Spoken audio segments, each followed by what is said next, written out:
Bonjour et bienvenue dans ce 18e épisode de Vente Sereine. Je suis Florence, formatrice en vente et relations clientèle pour toutes les créatrices artisanales qui souhaitent vendre sereinement leur création, que ce soit sur Internet ou dans la vraie vie. Alors aujourd'hui, nous allons aborder le sujet de la spécialisation, ou la niche, qui est à présent un terme largement employé, qui consiste à se concentrer sur un même domaine spécifique ou une technique particulière, sur un type de produit, une matière, un style ou encore une branche d'un marché spécifique. Alors par exemple, cela peut vouloir dire se concentrer sur un groupe particulier de clients, comme les mamans par exemple, si tu crées des articles pour bébés, ou les personnes qui sont sensibles à l'environnement si tu fabriques des produits zéro déchet. Donc ça peut être finalement aussi ta cible. Ça peut être une spécialisation dans l'utilisation d'un matériau spécifique, comme le bois par exemple, ou la céramique, ou un type de tissu. On peut aussi parler de spécialisation dans la création d'un type spécifique de création artisanale, comme des bijoux. C'est une spécialisation que de faire que des bijoux, mais on va voir avec d'autres exemples qu'on peut faire encore mieux dans la spécialisation. Des vêtements, des articles de papeterie, de déco, ça peut être les bougies, les coussins, enfin bref. On peut aussi être spécialisé dans une technique particulière, comme le crochet, la poterie, la gravure, etc. Et bien sûr, une spécialisation peut être aussi de l'ordre du style, comme un style bohème, vintage, fleuri, pop, etc. Alors, doit-on se spécialiser pour bien vendre? Alors bon, dans la vie, moi j'estime que l'on ne doit rien du tout, devoir, parce que bon, ce qui fonctionne chez une personne peut complètement rater chez une autre. Donc bon, néanmoins, je vais te donner les avantages à se spécialiser dans tes créations. Alors bien sûr, toi qui m'écoutes, tu as peut-être déjà des créations hyper originales ou hyper spécifiques, tout simplement. Il n'y a pas besoin d'être non plus original, mais tu sois dans une spécialisation, donc tu as peut-être déjà ta niche toute trouvée. Je sais pas, moi par exemple, tu crées des pendentifs en porcelaine blanche, en forme de fleurs avec des pierres précieuses, ou tu as créé une sorte de tissage qu'on voit nulle part, ou tout simplement tu fabriques des bijoux mais avec le thème manga. Voilà, tu as déjà ta spécialité, le manga plaît à certaines personnes, tu as une clientèle cible vraiment particulière. Mais beaucoup de créatrices créent des articles plus ou moins déjà vus chez les unes et chez les autres, ce qui est normal. C'est là qu'il faut se demander justement comment se démarquer sans avoir à imaginer ou créer un brevet de trucs qui n'existent pas encore. On n'a pas besoin de ça.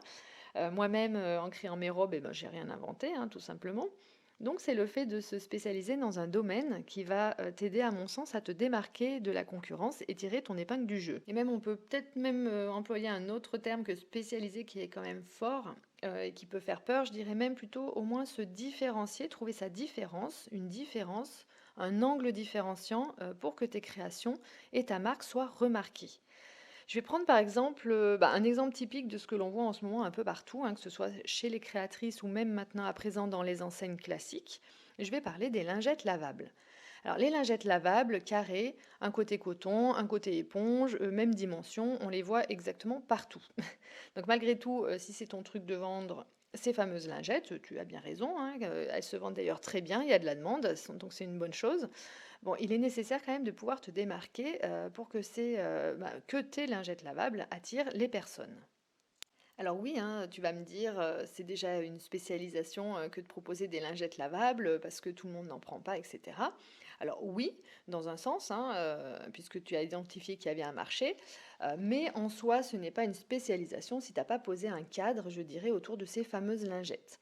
Il va être judicieux de proposer ces lingettes lavables sous un certain angle, prendre un certain parti pour attirer des personnes qui vont comprendre que tes lingettes sont différentes des autres et de ne pas te noyer, surtout au milieu de toutes les mêmes offres des autres personnes. Donc il y a plusieurs angles possibles à réfléchir pour se différencier. Déjà, on peut réfléchir entre deux approches. Donc soit se concentrer uniquement sur la vente de lingettes lavables, donc auquel cas ça va être, tu ne vas vendre que ça, ça va être l'ADN, on va dire, de ta marque. Soit inclure les lingettes lavables dans une gamme de produits plus large si tu crées d'autres choses. Alors dans la première approche, celle de se concentrer uniquement sur la vente de lingettes lavables et donc se spécialiser exclusivement dans la vente de lingettes, tu peux te positionner comme une experte et offrir une gamme étendue en te consacrant entièrement donc à ce produit. Donc ta marque sera connue pour être la spécialiste, on va dire, des lingettes lavables. Donc tu peux aussi te spécialiser dans les lingettes lavables, mais exclusivement avec des tissus écologiques, par exemple. Donc là, tu vas te positionner dans la branche plutôt zéro déchet, écologie, en te spécialisant encore plus. Donc là, on va bien comprendre ta marque, ce qu'elle propose, et ta communication, du coup, va s'en retrouver encore plus claire et plus fluide. Donc cette approche permet de se concentrer pleinement sur le développement et la promotion des lingettes lavables, avec différentes options de tissus, de taille, pourquoi pas, de motifs, enfin voilà, tout ça, c'est ta créativité qui va jouer.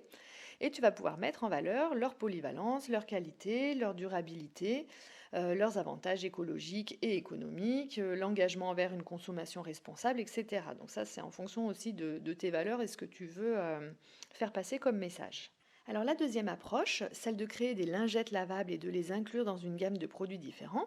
Alors celle-ci, c'est dans cette deuxième approche qu'il va falloir être vigilant, puisqu'a priori, comme tu vas proposer des produits différents, en plus. Du coup, tu cibles de ce fait une clientèle plus large et donc le message aura besoin d'être clair, ainsi que ton identité de marque. Car trop de gammes différentes en fait peuvent diluer l'identité de ta marque et rendre difficile pour les clients de comprendre ce que tu vends réellement et ce que ta marque représente. Ça peut entraîner une confusion dans l'esprit des clients qui ne comprennent pas pourquoi tu vends des lingettes lavables, des foulards et des robes par exemple en même temps, parce que tu sais super bien coudre, c'est chouette, donc tu proposes tout. Mais en fait, il n'y a pas de cohérence ni de lien entre les gammes. Donc ça, c'est vraiment un petit truc à retenir, c'est la cohérence et le lien entre les gammes.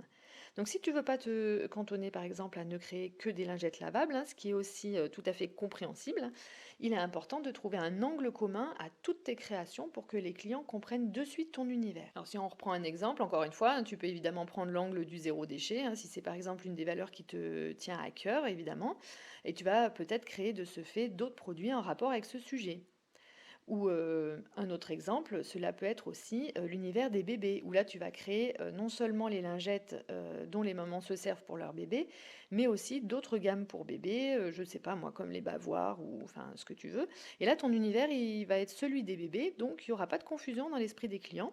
Ils savent où ils mettent les pieds et un produit donne envie d'en acheter un autre, puisque les clients vont voir en fait tout de suite, ils vont faire le lien de complémentarité entre les produits et tu es susceptible de faire de ce fait plus de ventes. Donc tout ceci en fait est très psychologique, puisque je vais te donner un exemple. En fait, tu recherches à acheter des assiettes et tu es sur un marché.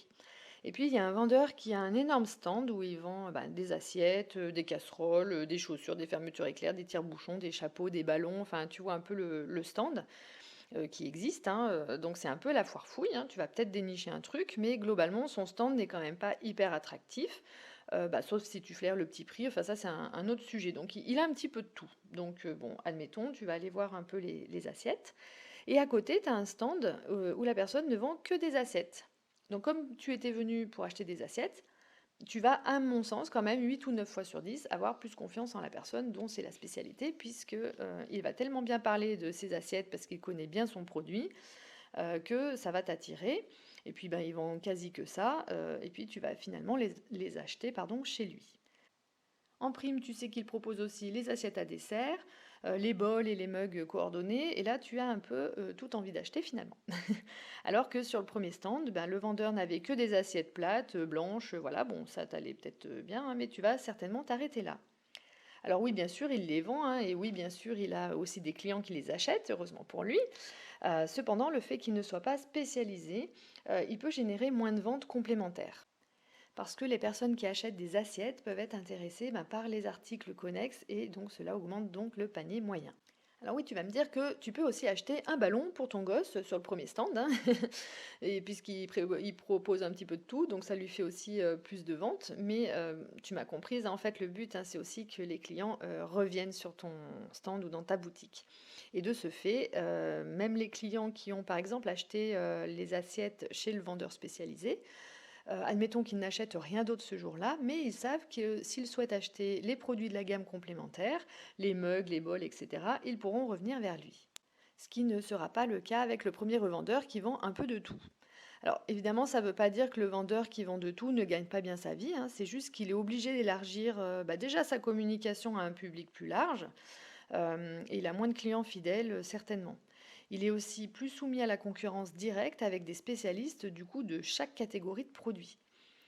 S'il y a un stand, par exemple, je vais te donner un autre exemple, mais admettons qu'il y a un stand avec plein de ballons colorés, et ben, on va être plus attiré par ce stand-là, hein, et tes enfants aussi d'ailleurs, hein, surtout eux d'ailleurs, ils vont être plus attirés sur le stand où il y a plein de ballons, parce que ça donne plus envie que un ballon qui est au milieu d'autres produits qui n'ont rien à voir.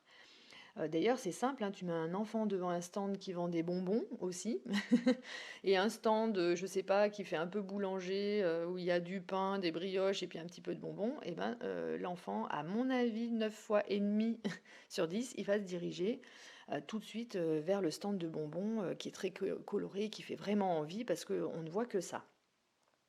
Donc en fait, se mettre à la place du client, toujours.